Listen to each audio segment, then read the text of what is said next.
사람 몸으로 들어가는 것 중에 대표적인 것이 바로 물이고 그 다음에 음식이고 공기입니다. 그리고 좀 더 구체적으로는 사람의 인체는 60쪽의 세포로 되어 있는데 물과 음식과 공기로 되어 있죠. 다른 것으로 되어 있지 않습니다. 뭐 보약으로 되어 있는 것도 아니고 특수한 물질로 되어 있는 것도 아니고 우리가 매일마다 마시는 물, 매일마다 섭취하는 음식, 그 다음에 매일마다 흡입하는 이 공기, 구체적으로 이제 산소이죠. 물과 음식과 공기로 사람의 인체는 이제 구성이 되어 있는데 이것을 이제 좀 더 구체적으로 설명을 드린다면은 저희들이 잘 알고 있는 내용입니다. 사람이 힘을 얻기 위해서는 에너지가 필요합니다. 그 에너지를 만들어내는 3대 영양소가 탄수화물, 지방, 단백질이죠. 밥이나 빵이나 당분이나 또는 이제 지방이나 단백질. 이런 그 3대 영양소는 우리 몸의 칼로리, 열량, 그 다음에 에너지를 말은 다 다르지만 같은 말입니다. 칼로리를 만든다라든지 또는 아니면 열량을 만든다든지 또는 에너지를 만든다는 말. 이런 그 3대 영양소의 탄수화물, 지방, 단백질이 있는데 이 3대 영양소가 실제적으로 우리에게 필요한 에너지를 만들어내고 근육을 만들고 세포를 구성하기 위해서는 반드시 엔자임이라는 효소가 필요합니다. 다른 말로 말씀드리면 불수시개죠. 이런 불수시개를 가지고 탄수화물, 지방, 단백질이 우리 몸에 필요한 에너지가 주어지고 세포를 구성하는데 근데 반드시 뭐가 일어나냐면 노폐물이 발생합니다. 나무를 태우게 되면 뭐가 생깁니까? 재와 연기가 생겨요. 사람의 몸에도 똑같은 일이 벌어집니다. 탄수화물, 지방, 단백질이 효소의 도움으로 작용으로 에너지를 발생하는 그 과정에 반드시 결과적으로 노폐물이 발생하거든요. 이 노폐물을 구체적으로 탄수화물은 밥이나 빵이나 당분은 어떤 노폐물을 우리 몸속에 만들어내냐면 이산화탄소라는 가스를 발생합니다. 그 다음에 에너지로 전환되지 아니하는 혈당, 다른 말로 이제 고혈당이라 그러죠. 그 다음에 운동하는 가운데에 근육 속에서 생기는 젖산이라는 것. 그래서 이제 병원에 가서 혈액 검사 통해서 혈당이 높게 되면은 우리는 당뇨병이라고 진단을 받게 되는 거죠. 그 다음에 젖산이나 이산화탄소가 몸에 가득 차게 되면은 만성 피로증을 느끼게 됩니다. 그 다음 두 번째로는 지방은 탄수화물의 약 2배 정도의 에너지와 열량과 칼로리를 만들어냅니다. 대단히 중요한 에너지원이죠. 그 지방이 에너지로 바꾸어지지 아니하고 우리의 또는 신경의 세포라든지 또는 신경에 관련된 조직으로 변화되지 아니하면은 호르몬으로 변화되지 아니하고 우리 몸에서 돌아다닌 것을 우리는 고중성지방, 고지방산, 고콜레스테롤이라는 말을 쓰게 됩니다. 이것을 이제 구체적으로 우리 몸에 어떤 질병을 남기냐면은 비만이나 지방간이나 동맥경화나 고혈압이나 심장질환, 뇌질환. 예를 들면은 지방을 잘 섭취하지 않는 사람과 지방을 많이 섭취하는 사람의 대장암의 발병률을 보면은 지방을 많이 섭취하는 사람이 압도적으로 높습니다. 여성들 경우에는 자궁암이 압도적으로 높죠. 그 다음에 남성들 경우에는 전립선암이 압도적으로 높습니다. 그 다음에 여성들은 유방암이 높죠. 살이 찐 사람의 유방암 걸릴 확률과 살이 찌지 아니한 사람이 유방암 걸릴 확률을 비교하면은 살이 찐 사람이 압도적으로 높습니다. 남성도 마찬가지죠. 몸에 체지방이 높은 사람과 체지방이 낮은 사람의 전립선 비대증이나 전립선암을 비교해보면은 체지방이 높은 사람이 압도적으로 높죠. 자, 그 다음에 세 번째는 3대 에너지 영양소 중에서 단백질. 단백질의 쓰레기는 암모니아라는 가스와 요소와 요산과 크레아틴과 시스테인이라는 아미노산입니다. 단백질은 대단히 중요하죠. 근육을 만드는 중요한 요소이고 우리의 체세포를 만드는 대단히 중요한 물질입니다. 그 다음에 우리 몸의 항체를 만든다든지 또는 효소를 만드는 중요한 물질이죠. 필수적인 그런 생명의 에너지이지만은 이것이 우리 몸속의 에너지로 전환되는 과정에 또는 세포로 구성되어지는 그 과정에 대사 과정에 발생하는 쓰레기가 바로 뭐냐면은 암모니아나 요소, 요산, 크레아틴, 시스테인입니다. 예를 들면 암모니아가 간에 지나치게 차게 되면은 간에 혼수가 일어납니다.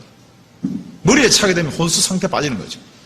우리가 간염에 걸린 사람들이 마지막에 복수가 차고 혼 상태 빠지는 원인 물질이 바로 암모니아죠.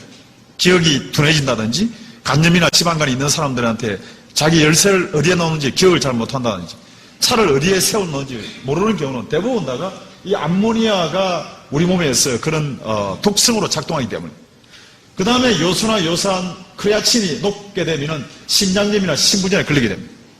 혈액검사를 통해서 요소가 높습니다. 또는 요산이 높습니다. 크레아틴이 높습니다. 하면은 당신은 신우염이나 신장부전이나 또는 신부전, 우리가 말하는 신장사우체요. 신장 투석을 받든지 심하게 되면은 신장 이식을 해야 된다는 말을 듣게 돼요. 그 다음에 이제 요산이 높게 되면 통풍이나 통증이 생기는 거죠. 여러 가지 이런 물질들이 무슨 말입니까? 혈액의 노폐물을 조사받기 위하여서 저희들은 병원에 가서 반드시 혈액 검사를 받는 거죠. 혈액 검사를 통해서 당신은 혈당이 높습니다.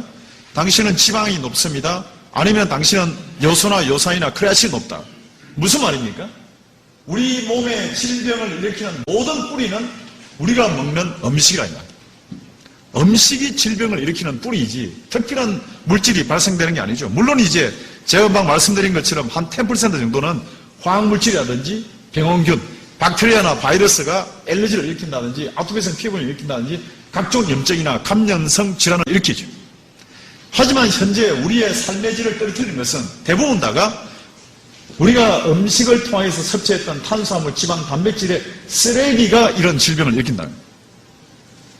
그래서 우리 몸에는 예를 들면은 우리 한국의 사망의 제일 원인이 심장질환이잖아요. 암이잖아요. 두 번째가 심장질환이고. 심장질환인 것은 심장을 둘러싸고 있는 관상동맥에 뭡니까? 지방의 쓰레기가 찼기 때문에 생기는 거죠. 그 다음에 세 번째 사망의 원인은 중풍이나 뇌질환. 뇌로 올라가는 뇌동맥에 관이 지방의 쓰레기가 찼기 때문에 전부 다가 우리가 먹는 음식의 쓰레기가 여기서 만다 이 말이에요. 음식을 먹는 우리의 몸의 습관의 90% 이상이 우리의 질병의 뿌리이고 그 습관을 좌우하는 것이 음식인데 탄수화물이나 지방의 단백질을 우리는 피할 수 없이 매일마다 먹어야만이 생명을 유지할 수가 있습니다. 그런데 그 음식의 쓰레기가 이런 일을 벌인다 이 말이죠. 음식의 쓰레기가. 이 음식의 쓰레기를 처치하기 위해서 약을 쓰고 그 다음에 결과적으로 수술하게 되고 또는 방사치료를 하게 되는데 사람의 습관이 약을 먹어서 사람의 습관이 고치십니까? 절대 안 고치죠. 수술을 받으면 사람의 습관이 고치십니까? 고치질 리가 없죠. 그런데 사람들은 이상해요.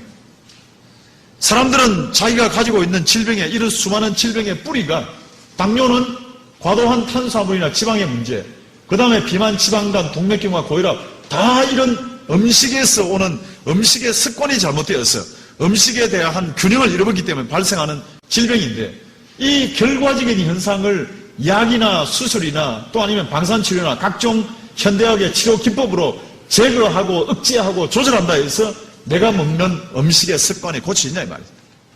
고쳐질 리가 없죠. 그런데 사람들은 고쳐진다고 생각합니다. 근데 분명한 것은 내 몸에 속에 있는 노폐물은 약은 절대로 제거할 수 없어요. 향수와 방향제와 쓰레기 봉투의 역할입니다. 그런데 많은 사람들은 이 약의 기능을 쓰레기도 버릴 수 있다고 생각해요. 절대 그렇지 않아요. 금방 제가 다시 돌아갑니다. 사람의 질병의 뿌리가 어디 있다고 그랬습니까? 사람의 질병의 뿌리는 우리가 먹는 음식의 쓰레기가 90% 이상이다 이 말이죠. 그 쓰레기를 억제하고 조절하고 차단할 수 있지만 음식의 쓰레기를 버리지 아니하면 내 집에는 여전히 쓰레기가 있는 것처럼 우리 몸도 똑같은 일이 벌어집니다.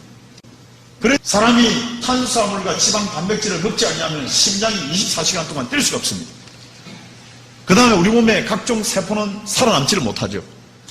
그래서 이것을 우리는 에너지를 공급받아야 되는데 효소의 도움을 받을 때 반드시 자연현상으로 우리 몸에는 노폐물이 발생된다. 이 노폐물을 없애기 위한 두 가지 방법이 있습니다. 하나는 바로 완전 연소를 시키는 방법이 있습니다. 재나 연기가 많이 발생하지 않도록 하려면 나무를 태울 때에 강력한 불로 가하면 절대로 연기가 발생하지 않죠. 마찬가지로 우리 몸에도 불수식에 해당되는 효소를 조절하고 적절한 시간에 효소를 분비하고 적절한 시간에 효소의 세기를 조절한다든지 그 다음에 노폐물을 제때 배출한답니다. 딱 두 가지밖에 없어요. 자, 그렇다 그러면 탄수화물, 지방, 단백질의 쓰레기를 없애는데 지금 우리들은 대부분의 사람들은 약이 노폐물을 없앤다고 믿고 있어요. 그렇지 않아요. 의과대학 교과서나 어릴 때 배웠던 생물 시간이나 과학 시간에는 우리는 그렇게 배운 역사가 없습니다. 이 노폐물을 없애기 위해서 효소, 불수시계를 조절해주고 완전 연소를 시켜주고 노폐물을 제때 배출하는 것은 놀랍게도 뭐냐면은 물과 비타민과 미네랄입니다. 그래서 이것을 우리는 3대 조절 영양소라는 거예요. 비타민과 미네랄 어디에 들어있습니까? 과일과 채소와 견과류에 들어있죠. 우리의 각종 음식에 들어있죠. 그래서 이것을 탄수화물, 지방, 단백질을 3대 에너지 영양소, 그 다음에 3대 조절 영양소를 물과 미네랄과 비타민이라고 우리는 표현하고 있습니다. 약입니까? 약 아니죠. 절대로.